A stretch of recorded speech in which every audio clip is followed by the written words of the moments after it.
Start करते हैं आज की क्लास। और आज की क्लास में जो टॉपिक हम कवर करने जा रहे हैं वो है व्यूज। व्यूज क्या होते हैं एसक्यूएल सर्वर में?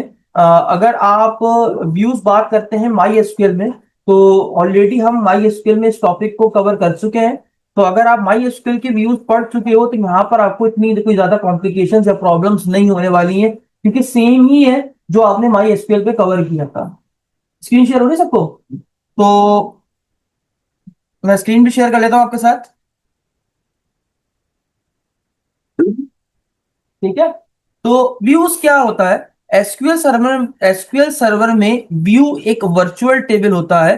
ये कोई एक्चुअल टेबल नहीं होता जिसमें डेटा स्टोर हो, बल्कि ये एक स्टोर्ड सिलेक्ट क्यूरी होती है जो किसी टेबल को डेटा को दिखाती है। आइए मैं इसको समझाता हूं आपको।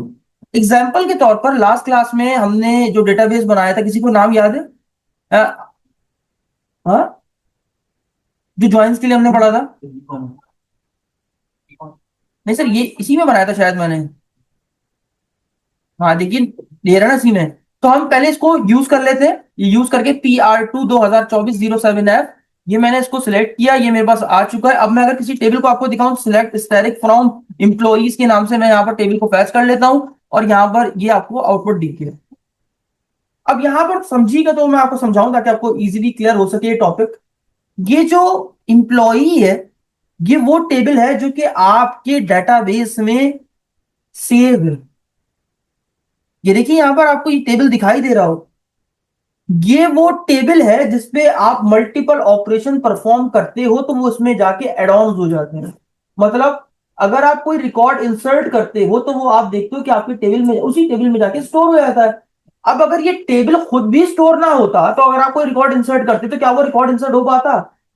क्योंकि वो टेबल ही एग्जिस्ट नहीं करता तो वो रिकॉर्ड भी इंसर्ट नहीं हो पाता। तो यहां पर ये बोल रहा है इसकी डेफिनेशन में कि एसक्यूएल सर्वर में व्यू एक वर्चुअल टेबल होता है। अब वर्चुअल टेबल से क्या मुराद है? देखिए, होता तो वो इसी जैसा ही है जैसा आपको दिखाई दे रहा है, लेकिन उसकी एग्जिस्टेंस नहीं होती। मतलब यूं समझ लीजिए, आपको आसान अल्फाज में समझाने के लिए, कि आप अपने आप को किसी मिरर के सामने खड़ा कीजिए और किसी से बोलिए कि आपको मारे, मतलब आपको आपके मुंह पे थप्पड़ मारे। कैसे, कहां पर? आपको डायरेक्ट नहीं, आपके मिरर पे। तो क्या वो थप्पड़ डायरेक्टली अट्रैक्ट करेगा आपको, या आपको लगेगा आप जमीन पे गिर जाएंगे? ऐसा होगा या नहीं होगा? मतलब आपका वो जो इमेजिनरी पार्ट आपकी स्क्रीन पे, यानी आपके जो शीशे पे, मिरर पे आपको दिखाई दे रहा है, तो उस पे इफेक्ट डालने से आप पे इफेक्ट नहीं होगा। तो वो है वर्चुअल टेबल जो आपको मिरर में डिस्प्ले हो रहा है। लेकिन अगर मैं ओरिजिनल टेबल के ऊपर इंपैक्ट डालूंगा, एग्जाम्पल, मैंने यहां पर क्रीम लगाई, तो वहां क्रीम लगी हुई मुझे दिखेगी, हाँ या ना? लेकिन अगर मैं वहां क्रीम लगाऊंगा मिरर पे, तो क्या वो क्रीम मेरे माथे पे लगी हुई दिखेगी? क्यों नहीं दिख रही? क्योंकि आपके मेन टेबल पे इंपैक्ट डालने से आपके इमेजिनरी पार्ट पे इफेक्ट पड़ता है, लेकिन आपके इमेजिनरी पार्ट पे इफेक्ट डालने से आपके ओरिजिनल पार्ट पे इफेक्ट नहीं पड़ता। इसकी सिंपल सी एग्जांपल देखिए, साया भी है। अब यहां पर देखिए मुख्तलिफ साया आपके सामने नीचे मौजूद है। अब ये जो डेस्क का साया आ रहा है, इसको मारिए, उठा के तोड़ दीजिए, तो क्या ये टूट जाएगा? नहीं टूटेगा ना। लेकिन यही अगर आप रियल पे इंपैक्ट डालेंगे तो आपके इमेजिनरी पार्ट के ऊपर भी इंपैक्ट आपको देखा पड़ता हुआ नजर आएगा। सेम इसी कॉन्सेप्ट को अगर आप एसक्यूएल सर्वर में इंबेड कर दें, इस कॉन्सेप्ट को आपके पास एसक्यूएल सर्वर में व्यूज कहा जाता है।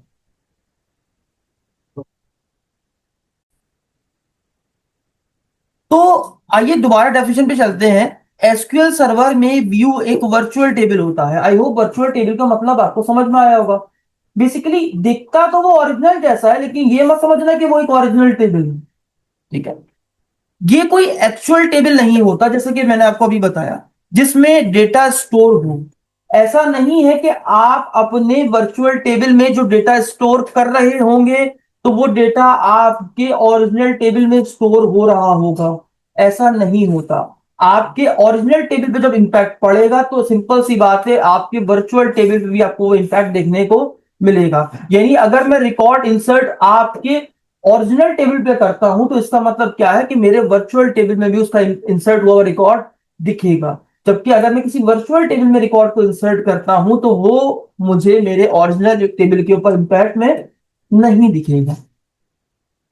बल्कि ये एक स्टोर्ड सिलेक्ट क्वेरी होती है। स्टोर्ड सिलेक्ट क्वेरी का मतलब पता है क्या है? मतलब ये है कि मान लेते हैं कि अगर मैं कोई व्यू बना लेता हूं किसी टेबल का, तो वो मेरे डेटाबेस में जाके कहीं ना कहीं वो व्यूज स्टोर हो जाती है। व्यू समझ लो एक पहले से स्टोर हुआ हुआ एक टेबल है जिसको हम फैच करके लेकर आ रहे हैं, ठीक है। लेकिन वो इस टेबल का ओरिजिनल टेबल नहीं है, वो इसकी एक वर्चुअल कॉपी है। बात समझ में आ गई? तो व्यू का यूज हम तब करते हैं जब हमें कॉम्प्लेक्स क्यूरी को रीयूज करना हो। कॉम्प्लेक्स क्यूरी से मुराद क्या है कि मान लीजिए आप एक बहुत बड़ी बड़ी क्यूरीज का इस्तेमाल कर रहे हैं और आप नहीं चाहते, क्या नहीं चाहते कि यार आप इस क्वेरी को जो है वो बार बार लिखो। अब प्रॉब्लम क्या है, मुझे मुझे हर बार इंप्लॉय का टेबल देखना है, तो प्रॉब्लम क्या है, मैं जब डेटाबेस यानी एसक्यूएल सर्वर ऑन करूंगा, सर्वर से कनेक्ट करूंगा, तो मुझे हर बार इस क्वेरी को लिखना पड़ेगा। एग्री और नॉट? तो मुझे अब ये तो बहुत छोटी सी क्वेरी है, कल को बहुत बड़ी बड़ी क्वेरीज होती है, मान ली मल्टीपल टेबल को ज्वाइन करके लेकर आ रहे हैं। एग्जांपल के तौर पर ये देखिए, मैंने यहां पर बोला इनर ज्वाइन लगा दो, मैंने वीडियो दी भी आपको किस टेबल के ऊपर, डिपार्टमेंट के टेबल के ऊपर। और उसके बाद ऑन एम्प्लॉय के टेबल में जाओ, ठीक है।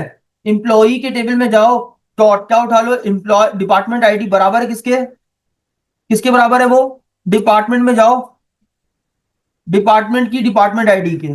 और अगर मैं इस क्वेरी को रन कर दूं तो ये देखिए आपको बड़ा आउटपुट देखने को मिल जाता है।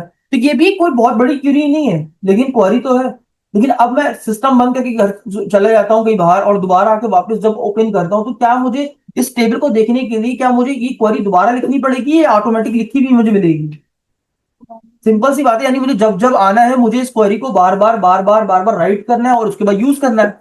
देखिए लिखने में कोई गुनाह नहीं है कि आप राइट करना है, लेकिन क्यों ना बेहतर होता कि मैं इस क्वेरी को पहले सेव कर लेता और जब मैं आता मुझे चलाना होता तो मैं डायरेक्टली इतनी बड़ी क्वेरी की जगह एक शॉर्ट क्वेरी लिखता और मेरा आउटपुट दिख जाता, वो ज्यादा बेहतर नहीं होता? तो इसीलिए हम इसका कॉम्प्लेक्स क्यूरीज को बना रहे होते हैं ना, तो उसके लिए हम इसको व्यूज का इस्तेमाल कर रहे हैं। डन। आगे नेक्स्ट स्टेप में कहता है कि डेटा को सिंप्लीफाई करके दिखाना हो, किसी यूजर को लिमिटेड डेटा एक्सेस देना हो, ये बहुत अच्छी चीज है। एग्जाम्पल के तौर पर मान लीजिए आप एक बैंक ओपन कर रहे हैं और बैंक में आपके पास मल्टीपल पोस्ट मौजूद है। मल्टीपल पोस्ट मुराद क्या है, फॉर एग्जाम्पल कैशियर है, और कौन सी पोस्ट होती है बैंक में, मैनेजर होता है, कैशियर होता है, और अकाउंटेंट होता है। ये मल्टीपल पोस्ट आपके पास मौजूद है। अब सिंपल सी बात है, डेटाबेस जहां पर सब दो सारे उनकी क्लाइंट्स का डेटा रखा हुआ है, वो तो एक ही होगा जहां पर सारे आपके पास नंबर ऑफ क्लाइंट्स का डेटा आपको वहां देखने को मिलेगा। तो सवाल ये है, आपसे सवाल ये है, क्या क्लाइंट को, मैनेजर को, अकाउंटेंट को, एचआर को, सबको इख्तियार होंगे कि वो मेरे अकाउंट में कितने पैसे पड़े हुए हैं, मेरे अकाउंट की डिटेल्स क्या है, मेरे अकाउंट का क्रेडिट कार्ड नंबर क्या है, उसका सीवीसी नंबर क्या है, उसकी एक्सपायरी क्या है, क्या हर बंदा की इंफॉर्मेशन को देख पा रहा होगा? नहीं देख पा रहा। क्यों नहीं देख पा रहा होगा? क्योंकि आपके बैंक में रोल के अकॉर्डिंग सबको लिमिटेड एक्सेस होता है, किसको क्या दिखाना है और किसको क्या नहीं दिखाना। तो बिल्कुल ये काम जो आप देख रहे हो ना कि सबको लिमिटेड एक्सेस कैसे हो रहा है, ये काम होता है व्यूज के जरिए। यानी आप चाहते हो कि आप, एक ही डेटाबेस है, एक ही टेबल है, अब उस टेबल का एक्सेस मैं चाहता हूं हादिया को कुछ और दिखे, मायदा को कुछ और दिखे, मारिया को कुछ और दिखे। तो लिमिटेड एक्सेस को सेट करने के लिए भी आप व्यूज का इस्तेमाल करते हैं। आइए कैसे, एग्जाम्पल के तौर पर मेरे पास मेरा ये इंप्लॉई का टेबल है, आप देख रहे हैं सिंपल सा टेबल है। अब इसमें hire date, salary, department ID और ये। अब मेरे पास मान लीजिए तीन लोग हैं, हम एक बैंक सिस्टम है, हमारे पास तीन लोग हैं। एक है मायदम ने लिखा, जो कि हमारे पास, हम ये अज्यूम कर लेते हैं कि वो एग्जाम्पल अकाउंटेंट हो, ठीक है। और एक और यूजर है हमारे पास, फॉर एग्जाम्पल हादिया। तो यहां पर हम ये अज्यूम कर लेते हैं कि ये हमारे पास एचआर डिपार्ट से है, ठीक है। एक और अज्यूम कर लेते हैं हम, मारिए नाम, माया, ठीक है। अब इसे हम अज्यूम कर लेते हैं फॉर एग्जाम्पल ये मैनेजर्स हैं, ये मैनेजर। अब यहां पर अगर मैं बात करूं तो एचआर के पास क्या होना चाहिए, सिर्फ के वही एम्प्लॉय का नाम क्या है, उसकी ईमेल क्या है, और वो कब हायर हुआ हमारी कंपनी में। Exactly exactly. अगर हम थोड़ा सा रोल के अकॉर्डिंग सेट करते हैं,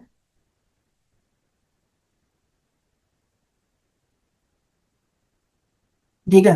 अब हम यहाँ पर मायदा की बात करें तो हम कहते हैं यार मायदा को जो है वो एम्प्लॉय का नाम भी पता हो और उसको सैलरी पता हो।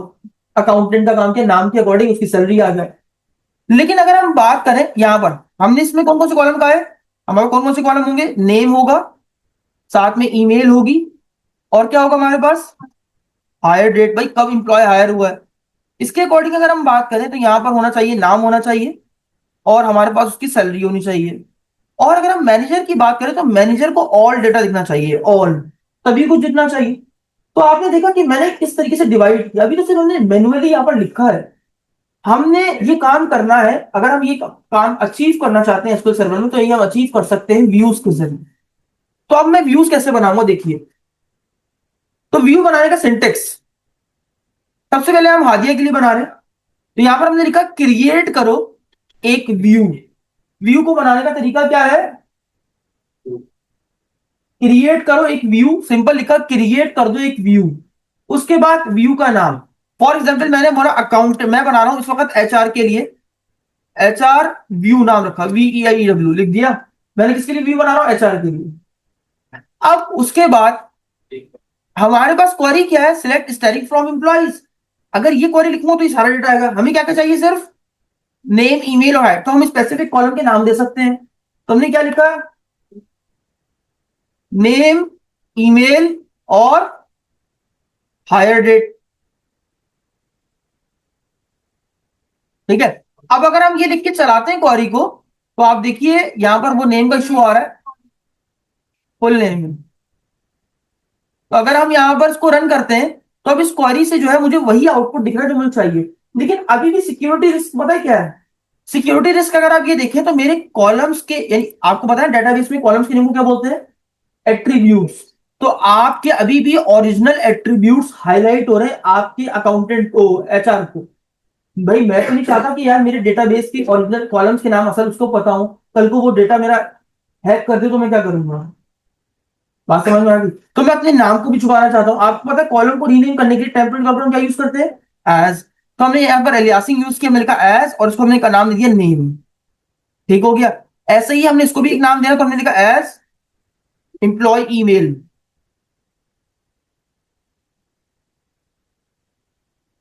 उसके बाद हमने यहां पर आते हैं हायर डेट, तो यहां पर हम लिख देते हैं as EMP hire date. Done. अब अगर इस क्वेरी को मैं रन करता हूं तो यहां पर देखिए कुछ बेहतर आउटपुट आपकी स्क्रीन पे आपको दिख रहा है, जहां पर मेरे कॉलम्स की जो नेम्स थे वो हाइड हो गए। लेकिन अगर मैं सिंपल ये क्वेरी उसको पूरी दे दूंगा, सोचने की बात है, यही क्वेरी उठा के अगर मैं हादिया को दे दूं, तो हादिया अगर थोड़ा भी डेटाबेस के बारे में नॉलेज रखती हुई तो वो समझ जाएगी मेरे टेबल का नाम क्या है। अब वो इसके लिए इस पूरे टेबल का डेटा निकालना की बड़ी बात नहीं होगी, वो स्टाइल लिख के निकाल देगी। तो हम चाहते हैं कि हमारा जो है वो क्या होता है, सिक्योरिटी के हिसाब से हम अपने क्वेरी को प्रोटेक्ट भी कर सकें। तो आपने क्या बनाना पड़ेगा, इसका एक व्यू। तो आपने जो क्यूरी बनाई है उसको आप यहां पेस्ट कर दो, और व्यू को और साथ में क्वेरी को एक साथ यूज करेंगे, इसको बताने के लिए कि ये पूरी एक ही बात है। हम यहां पर यूज करते हैं एज। तो एज सिर्फ एलियासिंग के तौर पर यूज नहीं किया जाता, बल्कि मल्टीपल स्टेटमेंट्स को आपस में जोड़ने के लिए भी यूज किया जाता है।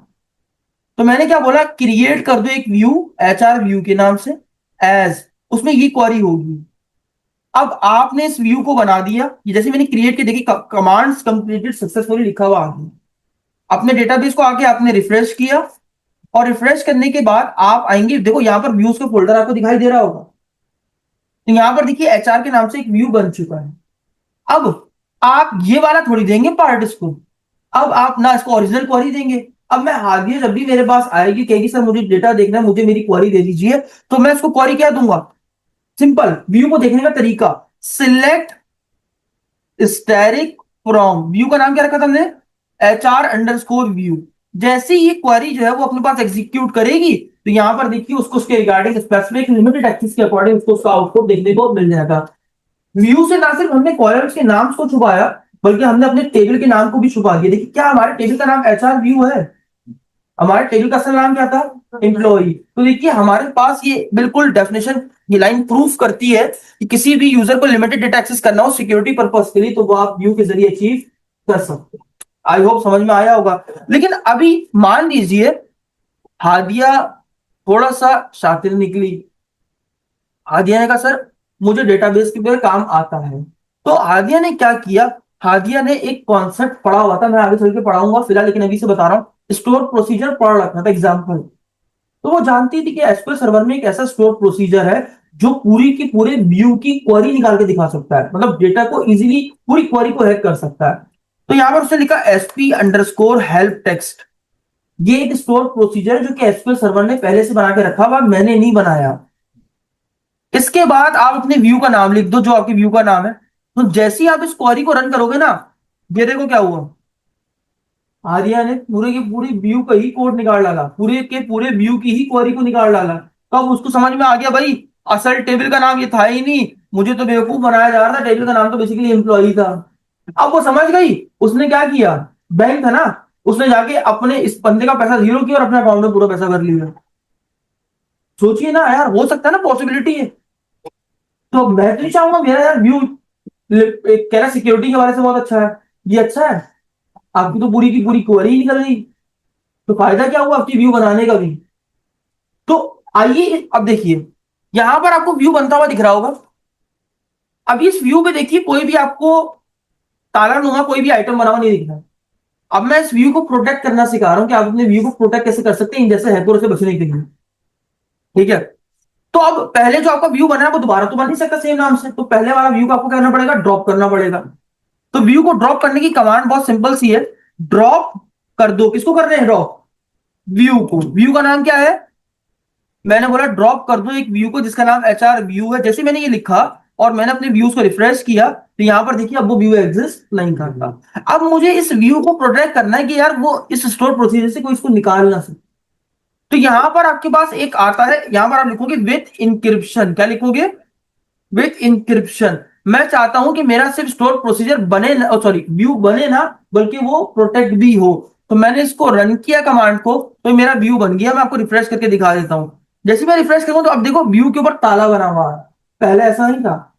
अब जो है वो हादी अपने व्यू को रन करती है और हादी समझती है कि यार मैं तो व्यू का कोड निकाल लूंगी। तो उसने व्यू का कोड जैसे निकालने की कोशिश करी तो यहाँ पर एक मैसेज आ गया कि आपके व्यू को प्रोटेक्ट कर दिया गया, इंक्रिप्ट कर दिया गया है, अब आप उसकी क्यूरी को नहीं देख सकते। तो इस तरीके से जरिए आप सिक्योरिटी के हवाले से भी इसको बहुत बेहतर बना सकते हैं। Done। तो हमारा एक व्यू तो बन गया किसका, हमने अपने एचआर का व्यू बना लिया। अब हम चलते हैं नेक्स्ट अपने अकाउंटेंट की तरफ। तो अकाउंटेंट को क्या चाहिए, नेम और सैलरी। सेम मैंने ये इस पूरे के पूरे व्यू को कॉपी किया, नीचे आके पेस्ट कर दिया और यहाँ पर मैंने लिखा अकाउंटेंट का व्यू बना रहे हैं। मैंने लिखा अकाउंटेंट व्यू और उसके बाद मैंने यहाँ पर, मुझे सारे कॉलम नहीं सिर्फ नेम और सैलरी दिखानी थी, तो ईमेल मैंने यहाँ से रिमूव कर दिया और यहाँ पर मैंने क्या लिख दिया, सैलरी। सैलरी दिखा दो एज एम्प्लॉय सैलरी। और इस व्यू को मैंने बना दिया, ये व्यू मेरे पास बन गया। अब इस व्यू को चलाना है तो मैंने क्या लिखा, select static from account view. अब मैंने अकाउंटेंट को उसकी क्वेरी दे दी, वो अपने मुताबिक डेटा को देख पा रहे हैं। बात समझ में आ गई। अब इस तरीके से आखिरी हमारे पास मैनेजर है जो कि सब कुछ देख पाएगा। तो मैंने क्या किया, दोबारा से व्यू को कॉपी किया, कंट्रोल सी किया, कंट्रोल वी किया। अब क्योंकि हमारे पास मैनेजर है, और देखिए मैनेजर है एडमिन नहीं है, तो मैनेजर को सब दिखाएंगे तो, लेकिन सारे कॉलम ओरिजिनल नाम तब भी उसको नहीं दिखा सकते। तो हमें क्या करना पड़ेगा, सारे नामों को यहाँ पर इस्तेमाल करना पड़ेगा। तो यहाँ पर हम क्या कर लेते हैं, ईमेल वाला कॉलम भी ले लेते हैं और हायर डेट भी ले लेते हैं। ठीक हो गया, ये देखो नाम के बाद ईमेल आ जाएगा, उसके बाद हायर डेट आ जाएगी, उसके बाद सैलरी आ जाएगी, और कौन से कॉलम रह गए, हाँ मतलब सभी आ गया ना। तो हमने ये व्यूज के लिए बना दिया, यहाँ पर अकाउंटेंट की जगह हमने लिख दिया मैनेजर व्यू। और उसके बाद हमने इसको रन कर लेना है प्रोग्राम को, अपनी क्वेरी को, सॉरी। जैसे हमने इसको रन किया, कंट्रोल सी करके कॉपी किया, कंट्रोल बी करके पेस्ट कर दिया और यहाँ पर लिख दिया मैनेजर व्यू। सेव किया, रन किया, यहाँ पर देखिए मैनेजर को सारा डेटा दिख पा रहा है। तो सिंपल तरीके से हम यहाँ पर व्यू का इस्तेमाल करके कॉम्प्लेक्स क्यूरी को रोज रोज लिखने की जगह डायरेक्टली व्यू के अंदर डाल के एक बार भी यूज कर सकते हैं। दूसरा सबसे बड़ा फायदा यह है कि आपका डेटा हम जो है वो किसी यूजर को लिमिटेड एक्सेस देना चाहे तो वो भी कर सकते हैं। और रिपोर्टिंग के लिए भी इस्तेमाल किया जाता है आपके पास व्यूज। नीचे व्यू को बनाने का तरीका लिखा जो कि मैं ऑलरेडी आपको सिखा चुका हूं। आई होप क्लियर हो गया होगा कि व्यूज क्या होते हैं। तो पूछे तो व्यू एक वर्चुअल टेबल होता है। वर्चुअल टेबल से मुराद ये होता है एक ऐसा टेबल जो कि स्टोर्ड सिलेक्ट क्वेरी टाइप का होता है, यानी उसके इम्पैक्ट, उस पर कोई ऑपरेशन परफॉर्म करने से उसके मेन टेबल के ऊपर कोई इम्पैक्ट नहीं पड़ता। डन। लेकिन उसके ओरिजिनल टेबल पे इम्पैक्ट पड़ने से उसके मेन टेबल के ऊपर, ओरिजिनल वर्चुअल टेबल के ऊपर इम्पैक्ट पड़ता है। डन। समझ में आगे व्यू क्या होता है। आई होप व्यू अच्छे से क्लियर हो गया होगा। तो मिलते हैं नेक्स्ट क्लास में एक नए टॉपिक के साथ। तब तक के लिए इजाजत दीजिए। अल्लाह हाफ़िज़।